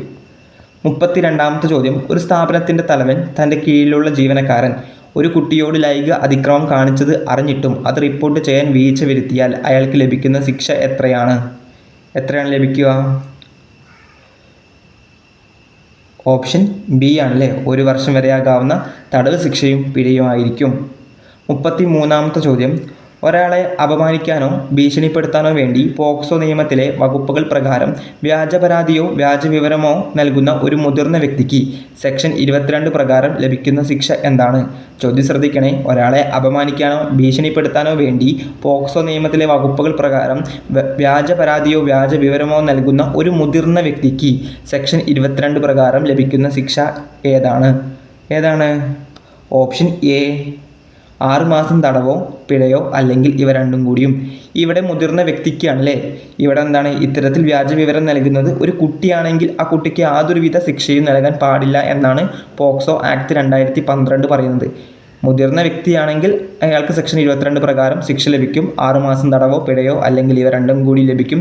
എന്നാൽ ഈ വ്യാജ വിവരം അല്ലെങ്കിൽ വ്യാജ പരാതി നൽകുന്നത് ഒരു കുട്ടിയാണെങ്കിൽ ആ കുട്ടിക്കെതിരെ കേസെടുക്കാൻ പാടില്ല എന്നാണ് പറയുന്നത്. ഓക്കെ അല്ലേ. 34ാമത്തെ ചോദ്യം, പോക്സോ നിയമത്തിലെ സെക്ഷൻ 23 പ്രകാരം മാധ്യമങ്ങൾക്കുള്ള വിലക്കുകളിൽ തെറ്റായ പ്രസ്താവന ഏതാണ്? തെറ്റായ പ്രസ്താവനയാണ് ചോദിച്ചത് അല്ലേ. നമുക്ക് ഓപ്ഷൻസ് ഓരോന്ന് നോക്കാം. എ, കുട്ടിയുടെ അഭിമാനത്തിനും സ്വകാര്യതയ്ക്കും കോട്ടം വരുത്തുന്ന വിവരങ്ങൾ മാധ്യമങ്ങൾ വഴി പരസ്യപ്പെടുത്തരുത് അല്ലേ. ശരിയാണ്. കുട്ടിയുടെ പേര്, വിലാസം, ഫോട്ടോ, സ്കൂൾ വിവരങ്ങൾ എന്നിവ മാധ്യമങ്ങളിലൂടെ വെളിപ്പെടുത്തരുത്. അതും ശരിയാണ്. കുട്ടിയുടെ താല്പര്യം മുൻനിർത്തി സ്പെഷ്യൽ കോടതിക്ക് ഇത്തരം വെളിപ്പെടുത്തലുകൾക്ക് അനുമതി നൽകാൻ അധികാരമില്ല. ശരിയാണോ? തെറ്റാണ്. കാരണം എന്താണ്? സ്പെഷ്യൽ കോടതിക്ക് കുട്ടിയുടെ താല്പര്യം കണക്കിലെടുത്തുകൊണ്ട് ആവശ്യമാണെങ്കിൽ വെളിപ്പെടുത്തലുകൾ അനുവദിക്കാൻ പറ്റും എന്നാണ് പോക്സോ ആക്ട് പറയുന്നത്. അപ്പോൾ തെറ്റല്ലേ. അപ്പോൾ നമ്മുടെ ശരിയായ ഉത്തരം ഏതാണ്? ഓപ്ഷൻ സി ആണ് ശരിയായ ഉത്തരം. കുട്ടിയുടെ താല്പര്യം മുൻനിർത്തി സ്പെഷ്യൽ കോടതിക്ക് ഇത്തരം വെളിപ്പെടുത്തലുകൾക്ക് അനുമതി നൽകാൻ അധികാരമില്ല എന്നാണ് പറയുന്നത്. പക്ഷേ സ്പെഷ്യൽ കോടതിക്ക് അധികാരമുണ്ട്. ഓപ്ഷൻ ഡി എന്താണ്? മാധ്യമങ്ങളിലെ ജീവനക്കാർ വരുത്തുന്ന വീഴ്ചകൾക്ക് അതിൻ്റെ ഉടമയോ പ്രസാധകനോ കൂടി ബാധ്യസ്ഥനായിരിക്കും. അതും ശരിയാണ്. 35ാമത്തെ ചോദ്യം നോക്കാം. 35ാമത്തെ ചോദ്യം, ഒരു കുട്ടിയുടെ മൊഴി രേഖപ്പെടുത്തുന്നതുമായി ബന്ധപ്പെട്ട് സെക്ഷൻ 24 പ്രകാരം താഴെ പറയുന്നവയിൽ തെറ്റായ നടപടിക്രമം ഏതാണ്? ഒരു കുട്ടിയുടെ മൊഴി രേഖപ്പെടുത്തുന്നതുമായി ബന്ധപ്പെട്ട് സെക്ഷൻ 24 പ്രകാരം താഴെ പറയുന്നവയിൽ തെറ്റായ നടപടിക്രമം ഏതാണ്? തെറ്റായതാണ് ചോദിച്ചത്. ഓപ്ഷൻ എ, കുട്ടിയുടെ മൊഴി കുട്ടിയുടെ വീട്ടിൽ വെച്ചോ കുട്ടിക്ക് താല്പര്യമുള്ള സ്ഥലത്ത് വെച്ചോ രേഖപ്പെടുത്തണം. ശരിയല്ലേ? യെസ്, ശരിയാണ്. ഓപ്ഷൻ ബി, കഴിഞ്ഞത്തോളം സബ് ഇൻസ്പെക്ടർ റാങ്കിൽ കുറയാത്ത ഒരു വനിതാ പോലീസ് ഓഫീസർ വേണം മൊഴിയെടുക്കാൻ. യെസ്, അതും ശരിയാണ്. ഓപ്ഷൻ സി, കുട്ടിയുടെ മൊഴി രേഖപ്പെടുത്തുമ്പോൾ പോലീസ് ഓഫീസർ നിർബന്ധമായും ഔദ്യോഗിക യൂണിഫോം ധരിച്ചിരിക്കണം. തെറ്റല്ലേ? എന്താണ് പറയുന്നത്? കുട്ടിയുടെ ഭയം ഇല്ലാതാക്കാൻ വേണ്ടിയിട്ട് മൊഴിയെടുക്കുമ്പോൾ എന്ത് ചെയ്യണം? പോലീസ് ഓഫീസർ യൂണിഫോം ധരിക്കാൻ പാടില്ല എന്നാണ് പറയുന്നത് അല്ലേ. ഓക്കെ അല്ലേ. ഓപ്ഷൻ ഡി നോക്കാം. യാതൊരു കാരണവശാലും കുട്ടിയെ രാത്രി കാലങ്ങളിൽ പോലീസ് സ്റ്റേഷനിൽ തടങ്കലിൽ വെക്കാൻ പാടില്ല. ശരിയാണോ? ശരിയാണ്. അപ്പോൾ ഏതാണ് തെറ്റായ പ്രസ്താവന? ഓപ്ഷൻ സി ആണ് അല്ലേ. കുട്ടിയുടെ മൊഴി രേഖപ്പെടുത്തുമ്പോൾ പോലീസ് ഓഫീസർ നിർബന്ധമായും ഔദ്യോഗിക യൂണിഫോം ധരിച്ചിരിക്കണം എന്ന് പറയുന്നത് തെറ്റാണ്. ധരിക്കാൻ പാടില്ല എന്നതാണ് ശരിയായത്. 36ാമത്തെ ചോദ്യം, മജിസ്ട്രേറ്റ് കുട്ടിയുടെ മൊഴി രേഖപ്പെടുത്തുന്നതിനെ കുറിച്ച് പ്രതിപാദിക്കുന്ന വകുപ്പ് ഏതാണ്? ഏത് വകുപ്പാണ്? Option B section 25. Option B section 25 magistrate കുട്ടിയുടെ മൊഴി രേഖപ്പെടുത്തുന്നതിനെ കുറിച്ച് പ്രതിപാദിക്കുന്ന വകുപ്പ്. ഓക്കെ അല്ലേ? 11 ഓർമ്മയുണ്ടോ? സെക്ഷൻ 11 ഓർമ്മയുണ്ടോ? സെക്ഷൻ 11 എന്തായിരുന്നു? ലൈംഗിക പീഡനത്തെക്കുറിച്ചാണ് പറയുന്നത്. ലൈംഗിക പീഡനത്തെക്കുറിച്ചാണ് സെക്ഷൻ 11 പറയുന്നത്. സെക്ഷൻ 12 എന്തായിരുന്നു? ഇതിനുള്ള ശിക്ഷയായിരുന്നു. ഓക്കെ അല്ലടാ? ഓക്കെ. പോക്സോ നിയമപ്രകാരം കുട്ടിയുടെ മൊഴി മജിസ്ട്രേറ്റ് രേഖപ്പെടുത്തുമ്പോൾ പാലിക്കേണ്ട പ്രത്യേക നിബന്ധന ഏതാണ്? കുറ്റാരോപിതൻ്റെ അഭിഭാഷകൻ്റെ സാന്നിധ്യം നിർബന്ധമായും ഉണ്ടായിരിക്കണം. ഓപ്ഷൻ എ ആണ് അല്ലേ. ഓപ്ഷൻ ബി എന്താണ്? കുറ്റാരോപിതൻ്റെ അഭിഭാഷകൻ്റെ സാന്നിധ്യം ഉണ്ടായിരിക്കണം എന്ന വ്യവസ്ഥ ഈ കേസിൽ ബാധകമല്ല. ഓപ്ഷൻ സി, കുട്ടിയുടെ മൊഴി രേഖപ്പെടുത്തുമ്പോൾ ദൃശ്യശ്രവ്യ മാർഗങ്ങൾ ഉപയോഗിക്കാൻ പാടില്ല. മജിസ്ട്രേറ്റ് തൻ്റെ ചേംബറിൽ വെച്ച് മാത്രമേ മൊഴി രേഖപ്പെടുത്താവൂ. ഏതാണ് പ്രത്യേക പരിഗണന നിബന്ധന? ഏതാണ്? മജിസ്ട്രേറ്റ് രേഖപ്പെടുത്തുമ്പോൾ പാലിക്കേണ്ട പ്രത്യേക നിബന്ധന ഏതാണ്? ഓപ്ഷൻ ബി ആണ് അല്ലേ. കുറ്റാരോപിതൻ്റെ അഭിഭാഷകൻ്റെ സാന്നിധ്യം ഉണ്ടായിരിക്കണം എന്ന വ്യവസ്ഥ ഈ കേസിൽ ബാധകമല്ല. 38ാമത്തെ ചോദ്യം നോക്കാം. കുട്ടിയുടെ വൈദ്യപരിശോധനയുമായി ബന്ധപ്പെട്ട സെക്ഷൻ 27 പ്രകാരമുള്ള ശരിയായ പ്രസ്താവന ഏതാണ്? കുട്ടിയുടെ വൈദ്യപരിശോധനയുമായി ബന്ധപ്പെട്ട സെക്ഷൻ 27 പ്രകാരമുള്ള ശരിയായ പ്രസ്താവന ഏതാണ് എന്നാണ് ചോദ്യം.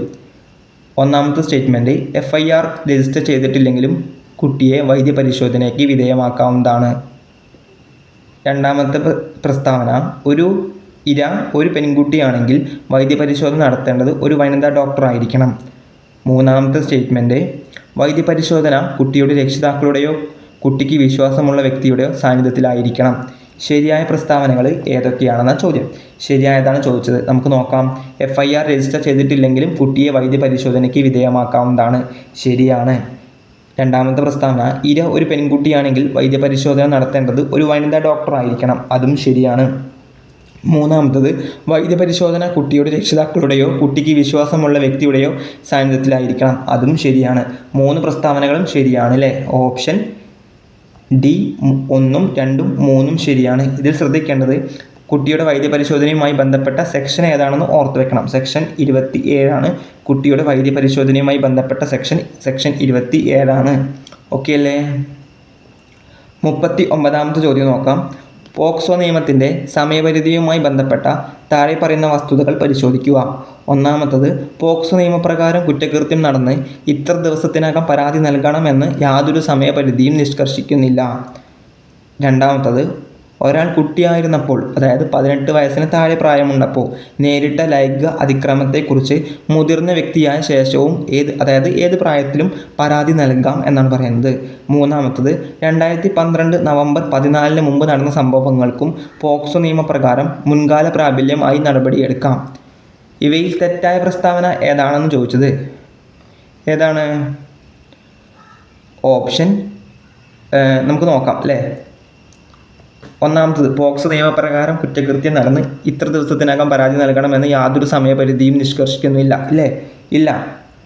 അതായത് ഇപ്പോൾ ഇന്നൊരു പോക്സോ നിയമപ്രകാരം കുറ്റകൃത്യം ഒരു വ്യക്തി ചെയ്താൽ 2 ആഴ്ച കഴിഞ്ഞിട്ട് വേണമെങ്കിൽ നമുക്ക് കേസ് കൊടുക്കാം. 3 ആഴ്ച കഴിഞ്ഞിട്ടും വേണമെങ്കിൽ കേസ് കൊടുക്കാം. ഒരു 10 മാസം കഴിഞ്ഞിട്ടും വേണമെങ്കിലും കേസ് കൊടുക്കാം. അപ്പോൾ അത് എന്താണ്? ശരിയായ പ്രസ്താവനയല്ലേ? സോറി, ഇവിടെ തെറ്റാണല്ലേ കൊടുത്തത്. ഇത് ശരിയായ പ്രസ്താവനയാണ്. അപ്പോൾ ഓക്കെ. രണ്ടാമത്തെ പ്രസ്താവന, ഒരാൾ കുട്ടിയായിരുന്നപ്പോൾ 18 വയസ്സിന് താഴെ പ്രായമുള്ളപ്പോൾ നേരിട്ട ലൈംഗിക അതിക്രമത്തെക്കുറിച്ച് മുതിർന്ന വ്യക്തിയായ ശേഷം പരാതി നൽകാം. അതും ശരിയാണല്ലേ. അതായത് ഒരു 17-ാം വയസ്സിൽ നടന്ന ഒരു ലൈംഗിക അതിക്രമത്തെക്കുറിച്ച് അയാൾക്ക് വേണമെങ്കിൽ 30-ാം വയസ്സിലും കേസ് കൊടുക്കാം. അത് രജിസ്റ്റർ ചെയ്യും അല്ലേ. പിന്നെ രണ്ടാമത്തത് പറയുന്നത്, 2012 നവംബർ 14 മുൻപ് നടന്ന സംഭവങ്ങൾക്ക് പോക്സോ നിയമപ്രകാരം മുൻകാല പ്രാബല്യം ആയി നടപടിയെടുക്കും. അതായത് 2000-ൽ നടന്നൊരു കേസ്, ഇപ്പോൾ ഇന്നത്തെ പോക്സോ കേസിൽ വരുന്ന ഒരു കുറ്റകൃത്യം 2000-ൽ നടന്നാൽ അത് ഇപ്പോഴത്തെ പോക്സോ നിയമപ്രകാരം കുറ്റകരമാക്കൂ എന്നാണ് ചോദ്യം. ഇല്ല, പോക്സോ നിയമം പ്രകാരം അത് കുറ്റകരമാക്കില്ല. കാരണം അന്നുണ്ടായിരുന്ന IPC വെച്ചിട്ടാണ് അന്ന് നടന്ന കാര്യങ്ങൾ എന്താണ് കേസെടുക്കാൻ പറ്റുകയുള്ളൂ. പോക്സോ നിയമപ്രകാരം കേസെടുക്കുന്നത് 2012 നവംബർ 14 കേസുകൾക്കാണ് കേട്ടോ. അങ്ങനെ ഓർത്ത് വെച്ചേക്കുക. അപ്പോൾ ഇതിൽ ഏതാണ് 1ഉം 2ഉം ശരിയാണ്. ഓപ്ഷൻ ഡി ആണ് ശരിയായത്. ഓക്കെ അല്ലേ? ഏതാ ചോദിച്ചത് നമ്മളോട്? തെറ്റാണോ ശരിയാണോ? സോറി, തെറ്റായ പ്രസ്താവന ചോദിച്ചത്. അപ്പോൾ 3 മാത്രം. ഓപ്ഷൻ ഡി ആണ് അല്ലേ? ഓക്കെ. അപ്പോൾ 40ാമത്തെ ചോദ്യം, പോക്സോ നിയമത്തിലെ സെക്ഷൻ 28 പ്രകാരം ഓരോ ജില്ലയിലും സ്പെഷ്യൽ കോടതികളെ നിയോഗിക്കുന്നത് ആരാണ്? കേന്ദ്ര വനിതാ ശിശുക്ഷേമ മന്ത്രാലയമാണോ? സുപ്രീം കോടതി ചീഫ് ജസ്റ്റിസ് ആണോ? സംസ്ഥാന സർക്കാർ ഹൈക്കോടതി ചീഫ് ജസ്റ്റിസുമായി കൂടിയാലോചന നടത്തി ഗസറ്റ് വിജ്ഞാപനത്തിലൂടെയാണോ? ഓപ്ഷൻ സി ആണല്ലേ ശരിയായത്. പോക്സോ നിയമത്തിലെ സെക്ഷൻ 28 പ്രകാരമാണ് ഓരോ ജില്ലയിലും സ്പെഷ്യൽ കോടതികളെ നിയോഗിക്കുന്നത്. അതെങ്ങനെ നിയോഗിക്കണം? സംസ്ഥാന സർക്കാർ ഹൈക്കോടതി ചീഫ് ജസ്റ്റിസുമായിട്ട് കൂടിയാലോചന നടത്തി ഗസറ്റ് വിജ്ഞാപനത്തിലൂടെയാണ് സ്പെഷ്യൽ കോടതികൾ നിയോഗിക്കുന്നത്. സ്പെഷ്യൽ കോടതിയെക്കുറിച്ച് പറയുന്ന സെക്ഷൻ ഏതാണ്? സെക്ഷൻ 28. ഓക്കെ അല്ലേ? 27 എന്തായിരുന്നു? കുട്ടിയുടെ വൈദ്യപരിശോധനയുമായി ബന്ധപ്പെട്ടതാണ് സെക്ഷൻ 27. ഓർക്കണം. പോക്സോ നിയമപ്രകാരം ജില്ലകളിൽ സ്പെഷ്യൽ കോടതിയായി നിയോഗിക്കുന്നത് ഏത് കോടതിയാണ് പോക്സോ നിയമപ്രകാരം സ്പെഷ്യൽ കോടതിയായിട്ട് നിയോഗിക്കുന്നത് എന്നാണ് ചോദ്യം. ഏതാണ്? ഓപ്ഷൻ ബി, സെഷൻസ് കോടതിയാണ് അല്ലേ? 42ാമത്തത്, IT ആക്ട് 2000 ഏത് വകുപ്പ് പ്രകാരമുള്ള കുറ്റകൃത്യങ്ങൾ വിചാരണ ചെയ്യാനുള്ള പ്രത്യേക അധികാരം പരിധി കൂടിയാണ് പോക്സോ സ്പെഷ്യൽ കോടതികൾക്കുള്ളത്? ഏതാണ്? Option B, section 67B. അതായത് ഓൺലൈൻ കുട്ടികളെ ലൈംഗികമായി ദുരുപയോഗം ചെയ്യൽ, ചിത്രീകരിക്കലൊക്കെ എവിടെയാണ് ചെയ്യുക? IT ആക്ടിലൊരു സെക്ഷനാണ് 67B. ഇത് എന്താണ്? ഈ വകുപ്പ് പ്രകാരമുള്ള കുറ്റകൃത്യങ്ങൾ വിചാരണ ചെയ്യാനുള്ള പ്രത്യേക അധികാരം ആർക്കുണ്ട്? പോക്സോ സ്പെഷ്യൽ കോടതികൾക്ക് ഉണ്ട്. 43ാമത്തെ ചോദ്യം, പോക്സോ കേസുകളുടെ നടത്തിപ്പിനായി സ്പെഷ്യൽ പബ്ലിക് പ്രോസിക്യൂട്ടർമാരെ നിയമിക്കുന്നത് പ്രതിപാദിക്കുന്ന വകുപ്പ് ഏതാണ്? ഓപ്ഷൻ സി, സെക്ഷൻ 32 ആണ്. 44ാമത്തെ ചോദ്യം, ഒരു വ്യക്തിയെ പോക്സോ സ്പെഷ്യൽ പബ്ലിക് പ്രോസിക്യൂട്ടറായി നിയമിക്കണമെങ്കിൽ ഒരു അഭിഭാഷകനായി കുറഞ്ഞത് എത്ര വർഷത്തെ പ്രവൃത്തി പരിചയം ഉണ്ടായിരിക്കണം? എത്ര വർഷത്തെ എക്സ്പീരിയൻസ് വേണം? എത്രയാണ് ശരിയായത്? ഓപ്ഷൻ സി, 7 വർഷത്തിൽ കുറയാത്ത പ്രവൃത്തി പരിചയം വേണമെന്നാണ് പോക്സോ നിയമപ്രകാരം പറയുന്നത്. 45ാമത്തെ ചോദ്യം, സ്പെഷ്യൽ കോടതികളുടെ നടപടിക്രമങ്ങളും അധികാരങ്ങളും തെളിവെടുക്കുന്ന വിധവും വ്യക്തമാക്കുന്ന പോക്സോ വകുപ്പ് ഏതാണ്? സ്പെഷ്യൽ കോടതികളെക്കുറിച്ച് പറയുന്ന സെക്ഷൻ ഏതാണ്? സെക്ഷൻ 28. മറക്കരുതേ, സെക്ഷൻ 28. സെക്ഷൻ 27 കുട്ടിയുടെ വൈദ്യപരിശോധനയുമായി ബന്ധപ്പെട്ടതാണ്. ഓക്കെ അല്ലേ? 11 ലൈംഗിക പീഡനം, 12 അതിനുള്ള ശിക്ഷ. ഓക്കെ അല്ലേ? 3 എന്തായിരുന്നു? 3 ലൈംഗിക കടന്നുകയറ്റത്തിലൂടെയുള്ള ആക്രമണത്തെക്കുറിച്ചാണ്. 3 അതിനുള്ള ശിക്ഷയാണ്. 4. 45ാമത്തെ ചോദ്യം നോക്കാം. നമ്മൾ ചോദ്യം വായിച്ചു അല്ലേ? ഏതാണ് വകുപ്പ്? ഓപ്ഷൻ സി ആണല്ലേ. സെക്ഷൻ 33 പ്രകാരമാണ് സ്പെഷ്യൽ കോടതികളുടെ നടപടിക്രമങ്ങളും അധികാരങ്ങളും തെളിവെടുക്കുന്ന വിധവും ഒക്കെ പറയുന്ന പോക്സോ വകുപ്പ് 33 ആണ്. 46ാമത്തെ ചോദ്യം, പോക്സോ വിചാരണ വേളയിൽ പ്രതിഭാഗം അഭിഭാഷകനോ പ്രോസിക്യൂട്ടറോ കുട്ടിയോട് നേരിട്ട് ചോദ്യങ്ങൾ ചോദിക്കാൻ പാടുണ്ടോ? ഏതാണ് ശരിയായ ഉത്തരം? ഓപ്ഷൻ ബി ആണ് അല്ലേ? ഇല്ല. ചോദിക്കാൻ ഉദ്ദേശിക്കുന്ന ചോദ്യങ്ങൾ സ്പെഷ്യൽ കോടതിക്ക് നൽകേണ്ടതും കോടതി അത് കുട്ടിയോട് ചോദിക്കുകയുമാണ് വേണ്ടത്. ഓക്കെ അല്ലേ? പോക്സോ വിചാരണ വേളയിൽ പ്രതിഭാഗം അഭിഭാഷകന് കുട്ടിയോട് ചോദ്യങ്ങൾ ചോദിക്കാൻ പാടുണ്ടോ നേരിട്ട്? ഇല്ല, പാടില്ല. ചോദിക്കാൻ ഉദ്ദേശിക്കുന്ന ചോദ്യങ്ങൾ സ്പെഷ്യൽ കോടതിക്ക് നൽകേണ്ടതും അത് ആ കോടതി കുട്ടിയോട് ചോദിക്കുകയാണ് ചെയ്യുക. 47ാമത്തെ ചോദ്യം, പോക്സോ കോടതിയിലെ വിചാരണ അന്തരീക്ഷം ബാലസൗഹൃദപരമാക്കാൻ സെക്ഷൻ 33 പ്രകാരം താഴെ പറയുന്ന ഏത് നടപടിയാണ് സ്വീകരിക്കാവുന്നത്? ഏതാണ്? പോക്സോ കോടതിയിലെ വിചാരണ അന്തരീക്ഷം ബാലസൗഹൃദപരമാക്കാൻ സെക്ഷൻ 33 പ്രകാരം താഴെ പറയുന്ന ഏത് നടപടിയാണ് സ്വീകരിക്കാവുന്നത്? ഓരോന്ന് നോക്കാം നമുക്ക്. ഓപ്ഷൻ എ ഏതാണ്? വിചാരണയ്ക്കിടയിൽ കുട്ടിക്ക് ആവശ്യത്തിന് ഇടവേളകൾ അനുവദിക്കുക. ശരിയാണ്. ഓപ്ഷൻ ബി, കുട്ടിയുടെ കുടുംബാംഗത്തെയോ കുട്ടിക്ക് വിശ്വാസമുള്ള മറ്റാരെങ്കിലോ കുട്ടിയോടൊപ്പം കോടതിയിൽ ഹാജരാക്കാൻ അനുവദിക്കുക. അതും ശരിയാണ്. കുട്ടിയെ ആവർത്തിച്ച് മൊഴി നൽകാൻ വിളിക്കുന്നില്ലെന്ന് ഉറപ്പാക്കുക. അതും ശരിയാണ്. അപ്പോൾ ഏതായിരിക്കും? ഓപ്ഷൻ ഡി, മുകളിൽ പറഞ്ഞവയെല്ലാം. ഓക്കെ അല്ലേ? 48ാമത്തെ ചോദ്യം, താഴെ പറയുന്ന പ്രസ്താവനകളിൽ തെറ്റായ പ്രസ്താവന കണ്ടെത്താനാണ് പറഞ്ഞിരിക്കുന്നത്. തെറ്റായ പ്രസ്താവന കണ്ടെത്താനാണ് പറഞ്ഞിരിക്കുന്നത്. പോക്സോ കുറ്റകൃത്യങ്ങൾ വിചാരണ ചെയ്യുമ്പോൾ പ്രതിക്കെതിരെയുള്ള മറ്റ് ക്രിമിനൽ കുറ്റങ്ങൾ കൂടി വിചാരണ ചെയ്യാൻ സ്പെഷ്യൽ കോടതിക്ക് അധികാരമുണ്ട്. ശരിയാണോ? ശരിയാണല്ലേ. ഓപ്ഷൻ ബി, കുട്ടികളുടെ അവകാശ സംരക്ഷണ കമ്മീഷൻ നിയമപ്രകാരം നിലവിലുള്ള കുട്ടികളുടെ കോടതികളെ പോക്സോ സ്പെഷ്യൽ കോടതിയായി പരിഗണിക്കും. അതും ശരിയാണ്. ഓപ്ഷൻ സി, കുട്ടിയെ തിരിച്ചറിയുന്ന തരത്തിലുള്ള വിവരങ്ങൾ വിചാരണയുടെ ഒരു ഘട്ടത്തിലും വെളിപ്പെടുന്നില്ലെന്ന് ഉറപ്പാക്കുന്നത് പോലീസിൻ്റെ മാത്രം ചുമതലയാണ്. കോടതിക്ക് അതിൽ പങ്കില്ല. ശരിയാണോ? കോടതിക്ക് അതിൽ പങ്കില്ലേ? തെറ്റായതാണ് അല്ലേ. കോടതിക്ക് അതിന് പങ്കുണ്ട്. അതായത് വിചാരണ വേളയിൽ കുട്ടിയുടെ വിവരങ്ങൾ വെളിപ്പെടുന്നില്ലെന്ന് ഉറപ്പാക്കേണ്ടത് സ്പെഷ്യൽ കോടതിയുടെ കൂടിയും ഉത്തരവാദിത്തമാണ്, പോലീസിൻ്റെ മാത്രം ഉത്തരവാദിത്തമല്ല. ഓക്കെ അല്ലേ? അപ്പോൾ ഓപ്ഷൻ സി ആണ് തെറ്റായത് അല്ലേ. ശരിയായ ഉത്തരം അപ്പോൾ ഏതാണ്? ഓപ്ഷൻ സി ആയിരിക്കും. 4ാമത്തെ പ്രസ്താവന കൂടി നമുക്ക് വായിച്ചു നോക്കാം. വിചാരണയുടെ എല്ലാ ഘട്ടത്തിലും കുട്ടിയുടെ അന്തസ്സ് കാത്തു സൂക്ഷിക്കുന്നുവെന്ന് സ്പെഷ്യൽ കോടതി ഉറപ്പുവരുത്തണം. ശരിയാണ് അല്ലേ. അപ്പോൾ നമുക്ക് പോക്സോ ആക്ടിൻ്റെ മോക്ക് ടെസ്റ്റ് ആയിട്ട് കഴിഞ്ഞു. ഇനി നമുക്ക് പഠിച്ച കാര്യങ്ങളൊക്കെ ഏറ്റവും ഇമ്പോർട്ടൻ്റ് ആയ കാര്യങ്ങളൊക്കെ ഒന്നുകൂടി നമുക്ക് നോക്കാം അല്ലേ. ഏറ്റവും പ്രധാനപ്പെട്ട എന്താണ്? പോക്സോ ആക്ട് നിലവിൽ വന്നതെന്നാണ് 2012 നവംബർ 14-നാണ്. ഓക്കെ അല്ലേ. 2012 നവംബർ 14-നാണ് പോക്സോ ആക്ട് നിലവിൽ വന്നത്. ഓക്കെ അല്ലേ. പ്രസിഡന്റ് ഒപ്പുവെച്ചത് എന്നായിരുന്നു? ഇതിൻ്റെ മുൻപായിരിക്കും എന്തായാലും പ്രസിഡന്റ് ഒപ്പുവെക്കുക. എന്നായിരുന്നു? 2012 ജൂൺ 19-നാണ്. ജൂൺ 19-നാണ് പ്രസിഡന്റ് ഒപ്പുവെച്ചത്. ഇത് ഏത് മന്ത്രാലയത്തിന് കീഴിലാണ്? വനിതാ ശിശു മന്ത്രാലയത്തിന് കീഴിലാണ്. വനിതാ ശിശു മന്ത്രാലയത്തിന് കീഴിലാണ്. ഓക്കെ അല്ലേ. ഇതിൽ എത്ര സെക്ഷൻസുകളുണ്ട്?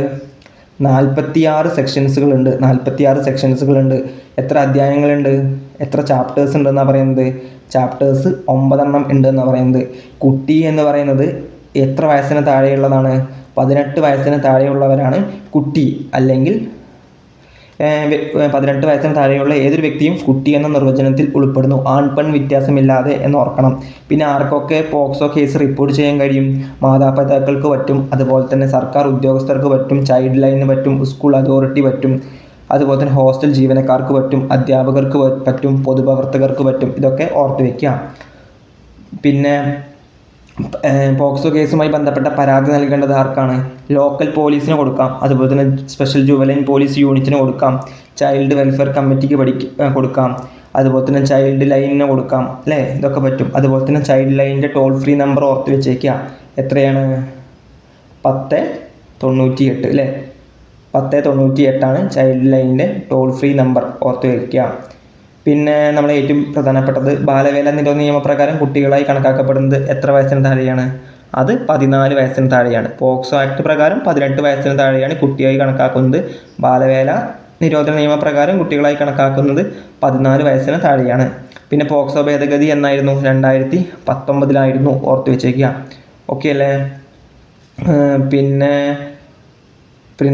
നമുക്ക് പഠിക്കേണ്ടത് സെക്ഷൻസ് ആണ് അല്ലേ. പിന്നെ പോക്സോ ഇ ബോക്സ് പഠിക്കാനുണ്ട്. പോക്സോ ഇ ബോക്സ് എന്ന് പറഞ്ഞാൽ എന്താണ്? കുട്ടികൾക്ക് നേരെ ഉണ്ടാകുന്ന അതിക്രമങ്ങൾ സംബന്ധിച്ച വിവരങ്ങളൊക്കെ ഓൺലൈനായിട്ട് നൽകാനുള്ള ഒരു കേന്ദ്ര സർക്കാർ ആരംഭിച്ച പദ്ധതിയാണ് എന്ത്? POCSO e box. ഓക്കെ അല്ലേ. പോക്സോ ഇ ബോക്സ് എന്നായിരുന്നു അതിൻ്റെ ഉദ്ഘാടനം? 2016 ഓഗസ്റ്റ് 26-നായിരുന്നു അതിൻ്റെ ഉദ്ഘാടനം എന്ന് ഓർത്ത് വയ്ക്കുക. പിന്നെ നമുക്ക് ഇമ്പോർട്ടൻ്റ് ആയ സെക്ഷൻസ് ആണ് പഠിക്കാനുള്ളത്. 3ഉം 4ഉം ഇമ്പോർട്ടൻ്റ് ആണ്. 3 എന്തായിരുന്നു? 3 ലൈംഗിക കടന്നുകയറ്റത്തിലൂടെയുള്ള ആക്രമണത്തെക്കുറിച്ചാണ്, അതിൻ്റെ ശിക്ഷയാണ് 4 പറയുന്നത്. ഓക്കെ അല്ലേ. 4 പ്രകാരം എന്തായിരിക്കും ശിക്ഷ? 10 വർഷത്തിൽ കുറയാത്തതും ജീവപര്യന്തം വരെ ആകാവുന്നതുമായ തടവാണ് ശിക്ഷയായിട്ട് ലഭിക്കുക. 16 വയസ്സിന് താഴെയാണ് ഇരയെങ്കിൽ അതിനുള്ള ശിക്ഷ എന്തായിരിക്കും? 20 വർഷത്തിൽ കുറയാത്തതും ജീവപര്യന്തം വരെയുള്ള ആയിരിക്കും ശിക്ഷ. പിന്നെ 4, 3 പ്രകാരം ഇതിൻ്റെ പിഴത്തുക എന്തിനായിട്ട് ഉപയോഗിക്കണം? കുട്ടിയുടെ അല്ലെങ്കിൽ ഇരയുടെ ചികിത്സയ്ക്ക് വേണ്ടി ഉപയോഗിക്കണം എന്ന് പറയുന്നുണ്ട് അല്ലേ. പിന്നെ ഏറ്റവും ഇമ്പോർട്ടൻ്റ് ആയ സെക്ഷനാണ് 5ഉം 6ഉം. 5 എന്താണ് പറയുന്നത്? ലൈംഗിക കടന്നുകയറ്റത്തിലൂടെയുള്ള തീവ്രമായ ആക്രമണത്തെക്കുറിച്ചാണ് അല്ലേ. തീവ്രമായ ആക്രമണത്തെക്കുറിച്ചാണ് 5 പറയുന്നത്. അതിൻ്റെ ശിക്ഷയാണ് 6 പറയുന്നത്. ഓക്കെ അല്ലേ. പിന്നെ നമുക്ക് പഠിക്കാനുള്ളത് ഏതാണ്? 7 പഠിക്കാനുള്ളത്. 7 എന്താണ് പറയുന്നത്? ലൈംഗിക ആക്രമണത്തെക്കുറിച്ചാണ് 7. അതിൻ്റെ ശിക്ഷയാണ് 8. ഓക്കെ അല്ലേ. പിന്നെ നമുക്ക് പഠിക്കാനുള്ളത് 9 തീവ്രമായ ലൈംഗിക ആക്രമണം. അതിൻ്റെ ശിക്ഷ എത്രയാണ്? 10. ഓക്കെ അല്ലേ. പിന്നെ 11 ലൈംഗിക പീഡനം, 12 അതിനുള്ള ശിക്ഷ. ഓക്കെയാണ്. പിന്നെ നമ്മൾ പഠിക്കാനുള്ളത് ഏതാണ്? 13 എന്താണ്? അശ്ലീല കാര്യങ്ങൾക്ക് വേണ്ടിയിട്ട് കുട്ടിയെ ഉപയോഗിക്കുന്നതാണ് 13. 14 അതിൻ്റെ ശിക്ഷയാണ്. ഓക്കെ അല്ലേ. ഇത്രയാണ് മറ്റേ നമ്മൾ പറഞ്ഞ ഇരട്ടസംഖ്യ ശിക്ഷയായിട്ട് വരുന്നത് 14 വരെ. പിന്നെ അങ്ങോട്ട് അങ്ങനെ വരുന്നില്ല കേട്ടോ, ശ്രദ്ധിക്കണം. പിന്നെ സെക്ഷൻ 15 ഇമ്പോർട്ടൻ്റ് ആണ്. എന്താണ്? അശ്ലീല സാമഗ്രികൾ സൂക്ഷിക്കുന്നതിനുള്ള ശിക്ഷയെക്കുറിച്ച് പറയുന്നത് 15-ലാണെന്ന് ഓർത്ത് വെക്കണം. ഓക്കെ അല്ലേ. പിന്നെ ഇപ്പോൾ ഏറ്റവും ഇമ്പോർട്ടൻ്റ് ആയത് എന്താ? കുറ്റകൃത്യം ചെയ്യാനുള്ള പ്രേരണയെക്കുറിച്ചാണ് 16 പറയുന്നത്. അത് നമുക്കറിയാം. പിന്നെ ഏറ്റവും ഇമ്പോർട്ടൻ്റ് 19 ആണ്. 19 എന്താ? കുറ്റകൃത്യങ്ങളുടെ റിപ്പോർട്ടിങ്ങുമായിട്ട് ബന്ധപ്പെട്ടതാണ് 19. ഓക്കെ അല്ലേ. പിന്നെ 21 ഇമ്പോർട്ടൻ്റ് ആണ്. 21 പറയുന്നത് എന്താണ്? കുറ്റകൃത്യം റിപ്പോർട്ട് ചെയ്യുന്നതിലോ റെക്കോർഡ് ചെയ്യുന്നതിലോ വീഴ്ച വരുത്തിയാലുള്ള ശിക്ഷയെ പറ്റിയാണ് 21 പറയുന്നത്. ഓക്കെ അല്ലേ. പിന്നെ വ്യാജ പരാതി കൊടുക്കുക, വ്യാജ വിവരങ്ങൾക്കും വ്യാജ പരാതികൾക്കുമുള്ള ശിക്ഷയെക്കുറിച്ചിട്ടാണ് 22 പറയുന്നത്. ഇങ്ങനെ ഒരു മുതിർന്ന വ്യക്തിയാണ് കൊടുക്കുന്നതെങ്കിൽ 6 മാസം തടവോ പിഴയോ അല്ലെങ്കിൽ ഇവ രണ്ടും കൂടിയോ ലഭിക്കും. എന്നാൽ കുട്ടിയാണ് കൊടുക്കുന്നതെങ്കിൽ ഒരു ശിക്ഷയും നൽകാൻ പാടില്ല എന്നാണ് പോക്സോ ആക്ട് പ്രകാരം പറയുന്നത്. ഓർത്ത് വെച്ചേക്കുക. അതുപോലെ തന്നെ കുട്ടിയുടെ മൊഴി മജിസ്ട്രേറ്റ് രേഖപ്പെടുത്തുന്ന വിധത്തെപ്പറ്റി പറയുന്നത് 25-ലാണ്. അത് ഓർത്ത് വെക്കണം. അതുപോലെ തന്നെ കുട്ടിയുടെ മൊഴി രേഖപ്പെടുത്തലുമായി ബന്ധപ്പെട്ടത് 24-ആണ്. അതും ഇമ്പോർട്ടൻ്റ് ആണ്. പിന്നെ സ്പെഷ്യൽ കോടതി അല്ലെങ്കിൽ പിന്നെ വൈദ്യ പരിശോധന 27. കുട്ടിയുടെ വൈദ്യ പരിശോധന 27-ആണ് സെക്ഷൻ. പിന്നെ പ്രത്യേക കോടതികളെക്കുറിച്ച്, സ്പെഷ്യൽ കോടതിയെക്കുറിച്ച് പറയുന്നത് 28-ആണ്. പിന്നെ ഈ സ്പെഷ്യൽ കോടതി ആരാണ് നിയോഗിക്കുക? സംസ്ഥാന സർക്കാർ ഹൈക്കോടതി ചീഫ് ജസ്റ്റിസുമായിട്ട് കൂടിയാലോചന ചെയ്തിട്ടാണ് ഗസറ്റ് വിജ്ഞാപനത്തിലൂടെയാണ് സ്പെഷ്യൽ കോടതി നിയോഗിക്കുന്നത് എന്ന് ഓർത്ത് വെച്ചേക്കുക. പിന്നെ ഇപ്പോൾ ഏറ്റവും ഇമ്പോർട്ടൻ്റ് എന്താണ്? ഇത്ര കാര്യങ്ങളൊക്കെയാണ് മെയിനായിട്ട് ചോദിക്കാറുള്ളത്. പിന്നെ സ്പെഷ്യൽ കോടതിയുടെ നടപടി ക്രമങ്ങളും അധികാരങ്ങളും കുറിച്ച് പറയുന്നത് സെക്ഷൻ 33 ആണെന്ന് ഓർത്ത് വെച്ചേക്കുക. ഈ കാര്യങ്ങളൊക്കെ പഠിച്ചു വെച്ചേക്കുക. ഇത്രയും ഇമ്പോർട്ടൻ്റ് ആയിട്ട് എന്തായാലും നോക്കി പോകേണ്ട കാര്യങ്ങളാണ് കേട്ടോ. അപ്പോൾ എല്ലാവരും നന്നായിട്ട് പഠിക്കുന്നുണ്ടെന്ന് വിചാരിക്കുന്നു. നിങ്ങൾക്ക് എത്ര മാർക്ക് കിട്ടി? 48-ൽ എത്ര മാർക്ക് കിട്ടിയെന്ന് നിങ്ങൾ കമൻറ്റിലൊന്ന് പറയുക. ഓക്കെ അല്ലേ.